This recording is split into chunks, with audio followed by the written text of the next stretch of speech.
Usually it's the YouTubers who talk about how Kathleen Kennedy has ruined Star Wars. Well, now it seems that The Hollywood Reporter, formerly a defender of Kathleen Kennedy, has come out and said that Disney is bad at Star Wars. We can't help but wonder who they might be talking about. Also, there are indications that maybe Kathleen Kennedy has her last theatrical box office release, and it's not in the way you might expect. Let's talk about that on That Park Place. Hello, I am Jonas J. Campbell, an investigative reporter for That Park Place, and here with me is Mr. VashSky. Vash, are you ready to punch it? I am ready to punch it to the galaxy far, far away, apparently, and unfortunately it is within the grasp of a certain Kathleen Kennedy. We've been talking about this for a long time, Jonas, but now, maybe, perhaps, mainstream media catching up. We'll see. It could be, but the tighter she grips, the more box office profits will slip through her fingers. This story out of The Hollywood Reporter, I was very surprised when I read this headline. Is Disney bad at Star Wars? An analysis by James Hibbard. Oh my, James Hibbard. High budget scrap projects, fan backlash. It's been 12 years since Disney bought Star Wars, and its galaxy far, far away arguably has too many broken toys. I read all of this before That Park Place Live today, and I thought about talking about it on the stream.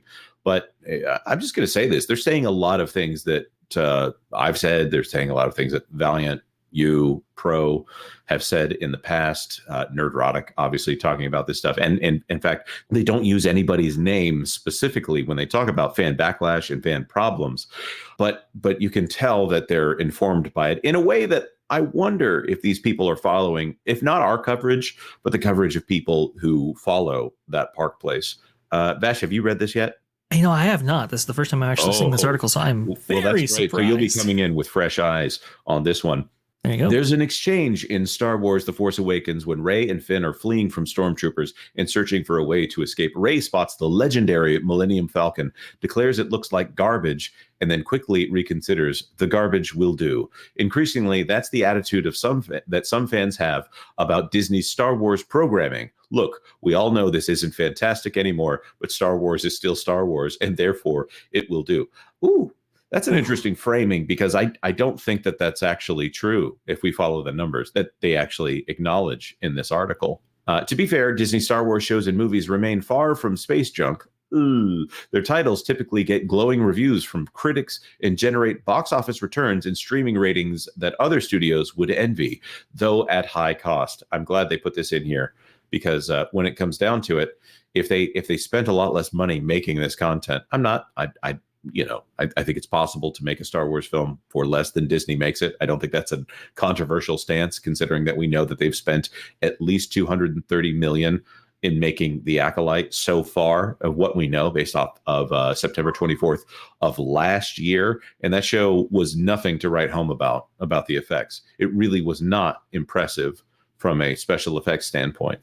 I'm not saying the special effects were bad. I'm saying there wasn't anything that you would look at and go, wow, that was a great effect. I'll say this, Jonas. If there was a franchise in which you do spend the high dollars on, if there is a franchise that you do heavily invest in via high cost for its budgets, related to its projects and so forth, it would be Star Wars, right? That's kind of the amazing thing, is that they can't spend their way to that, the quality that everybody's looking for. That's been demonstrable here. But they've taken this money and have just done almost nothing with it in terms of like moving the Star Wars brand in a great direction. And that's really the most unfortunate part about this, because even if somebody does come in later to clean up this mess, they'll probably will have to do it with less resources than was afforded to Kathleen Kennedy. I agree. Now, here's the thing that really surprises me about this article right here. THR goes for the jugular. It raises a question: is Disney kind of bad at Star Wars, or is this a case where a very high bar for success combined with a passionate fandom's gripes tend to obscure what is otherwise a hugely popular and lucrative franchise? Let's take a closer look. I'm going to go into this saying, and for those of you who are not aware, I've said this on several streams, I like 50% of the sequel trilogy. Disney Star Wars, I attach that moniker very much to the streaming endeavors on Disney Plus. there is, I'm going to say more like 25% of that I think is of good quality. And I would have to include the animated stuff in that 25% in order to pad the numbers. Because I actually did like the final seasons of Clone Wars. I thoroughly enjoyed it. Thought they did a fantastic job. Did a great job of upgrading the character of Ahsoka, tying it into the films to the point where I was like, I need to set myself a playlist on my personal media server here to go through all of this. And despite all of that, Disney keeps going and trying to convince me, no, you hate this. You hate this. Look at that right there. What? Let's see. I'm not sure if that's Force Awakens. No. This is Annie Leibovitz for Vanity Fair. So this isn't even necessarily from the films. There's some history here about buying Lucasfilm, and yes, Force Awakens was a massive blockbuster. It made $2 billion worldwide. The film's box office told a story at the time when Disney's Marvel movies kept breaking new ticket sales records. Force Awakens made an extraordinary $2 billion worldwide. Jedi dropped sharply to a still huge $1.3 billion. Then Skywalker made $1 billion, which is, still $1 billion. No, it really isn't. When you spend $600 million to make the film, $1 billion actually is not $1 billion. $1 billion on Napoleon Dynamite that probably cost $30 to make. It's an achievement to make any film. It didn't actually cost $30 for the people who often don't understand sarcasm here. $1 billion is not $1 billion when you spend so much money to make and market that film. That $600 million that they spent on Rise of Skywalker also does not include the cost of marketing that film. And the fact that it essentially killed the franchise. When you make $2 billion on the first one and $1 billion on the third one, that's as they say in France, not good. Around the same time, the studio experimented with standalone films. We all know how that turned out. Solo was obviously a complete disaster. After Rise of Skywalker, their films were so profitable that Disney paused making them at the big screen, despite a million projects, again, sarcasm here, being in the pipeline here. And then The Mandalorian comes along later that year and revives everything.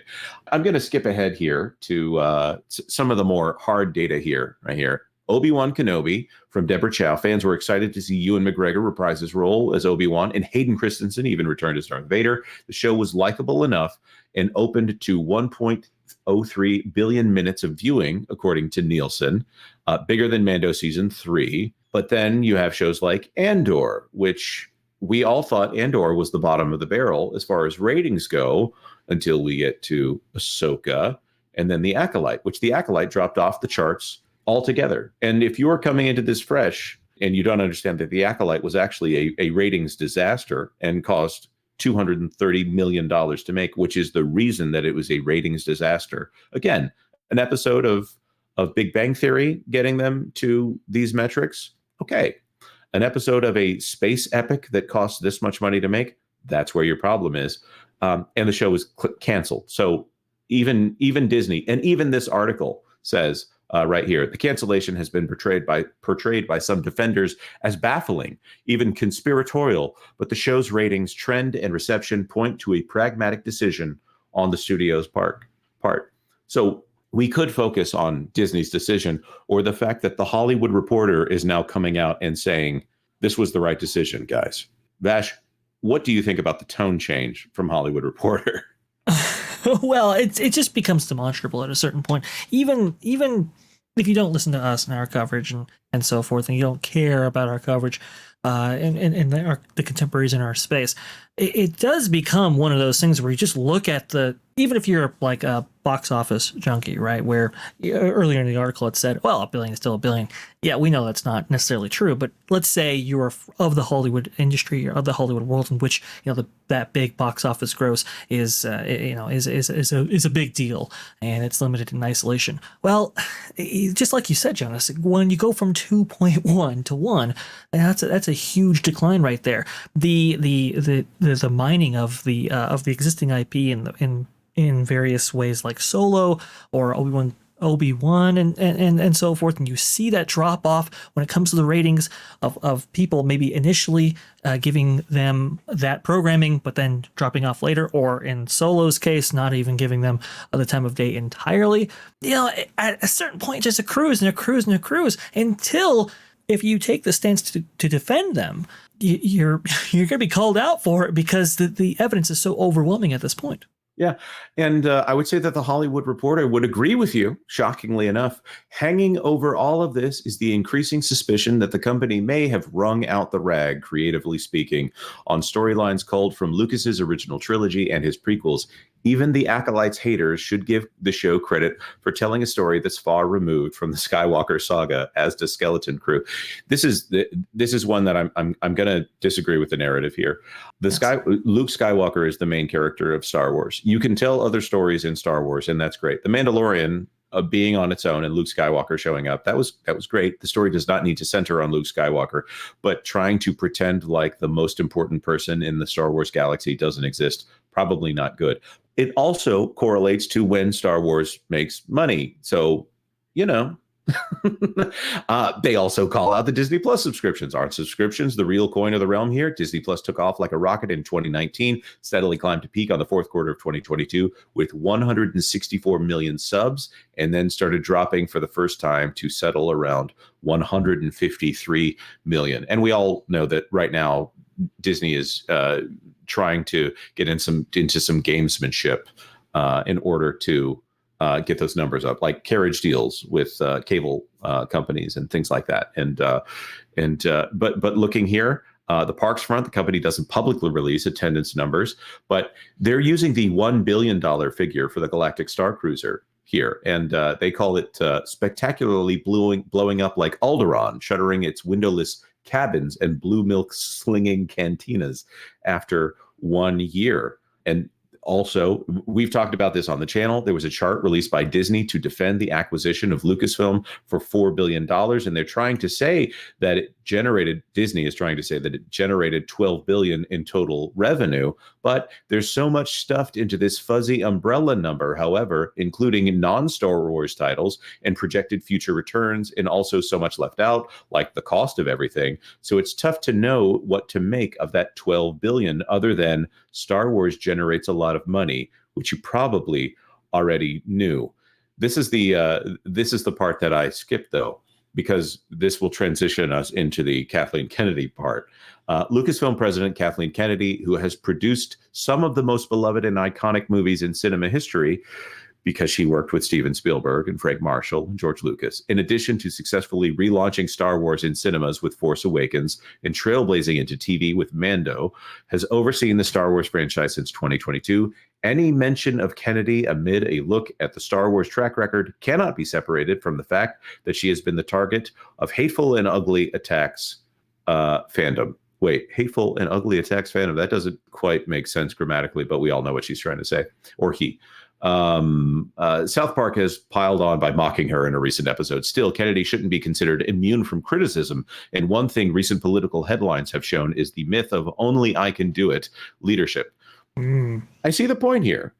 And I'm saying that Kathleen Kennedy is probably the thing that we're all waiting on here. And Kathleen Kennedy probably going to be in the thumbnail for this video, also the title of this video, because I think that this piece is paired with the idea that maybe it's not all Kathleen Kennedy's fault, but maybe she does need to move on.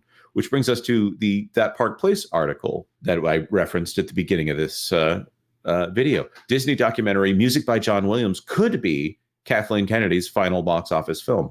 Now, this is not something where they're calling for Kathleen Kennedy's resignation. This is not something where we are predicting Kathleen Kennedy's resignation. We're putting together facts here, WDW Pro, with the article. Undoubtedly the most prolific and storied composer of the last half century, John Williams, getting a documentary. We're not going to play the trailer because one, I would want to stop and listen to all of it because John Williams is amazing, and two, that stuff is copywritten to From Here to Kingdom Come.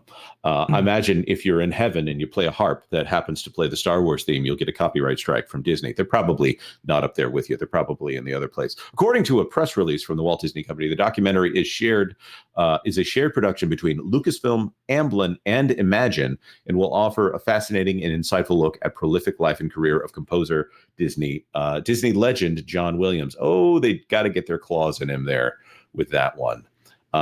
It will also be getting a limited theatrical release in New York, Los Angeles, and London on November 1st. This gets them the opportunity for a lot more award ceremonies than they would before.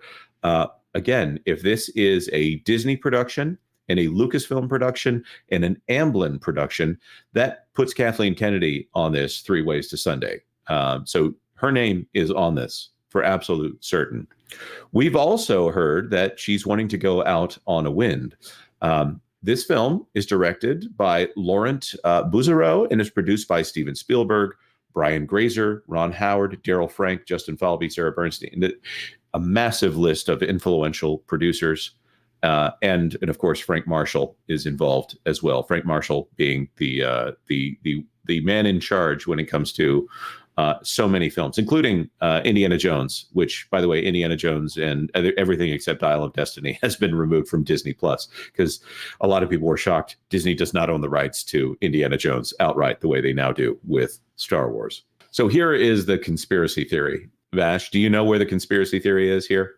Oh, I'm not quite sure where you're going here, Jonas. I am very intrigued to see. Kathleen Kennedy supposedly wants to go out on a whim. That's according to a rumor from Film Threat, Chris Gore. We reported on that rumor, and a lot of people were very interested in what Chris was talking about.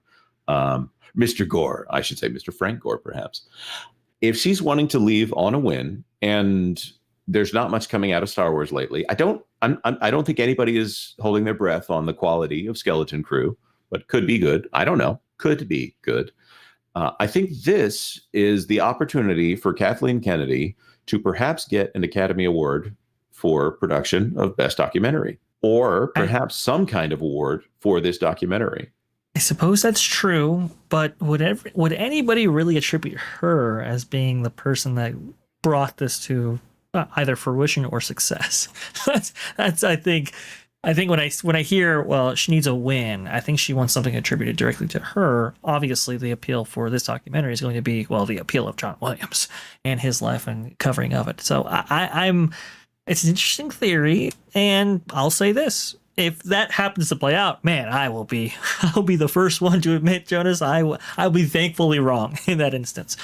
But you see the Star Wars franchise, and look, you mentioned before how it's like, oh, we need to give credit for a film or a project departing from the Skywalker saga. That was already achieved masterfully, actually, by BioWare back in 2007, right, with the release of Knights of the Old Republic.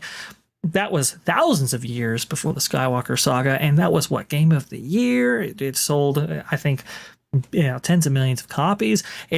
I think IGN has on their list as top games of all time, at least back in the day there when they were at least relevant. I mean, it is remarkable, the achievements and successes that Lucasfilm achieved, LucasArts, I should say, in the video game space by mining that Star Wars content so effectively that they really provided a way for fans to connect with the brand that was outside of the animation or films that were coming out at the time. So you've seen instances in which certain creatives have taken the Star Wars brand and really run with it. Right. You're absolutely right. And sorry, go ahead. Well, I'm just saying, she's just been in charge this entire time, and we've only seen a diminution of returns now affecting Outlaws as well. Selling only 1 million copies reportedly. Right. And what happened to LucasArts when Kathleen Kennedy and Disney got control of Star Wars? It was the first thing that was shut down. Yep. So I'm going to return to that headline right there. Is Disney bad at Star Wars? Absolutely. Even if they made money at what they're doing, I don't think they're very good at Star Wars anyways. So as far as the article, and you need to go check out the article to find out why it is exactly that could be Kathleen Kennedy's last box office release. If you are following all of this. Also, the next Star Wars film to hit theaters is going to be sometime 2026.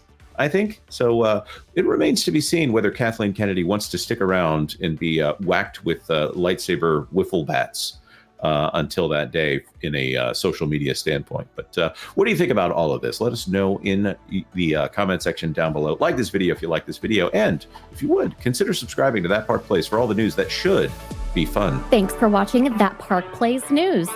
For more information, consider checking out www.thatparkplace.com. And don't forget to subscribe, share, like, and send this out on your favorite social media accounts.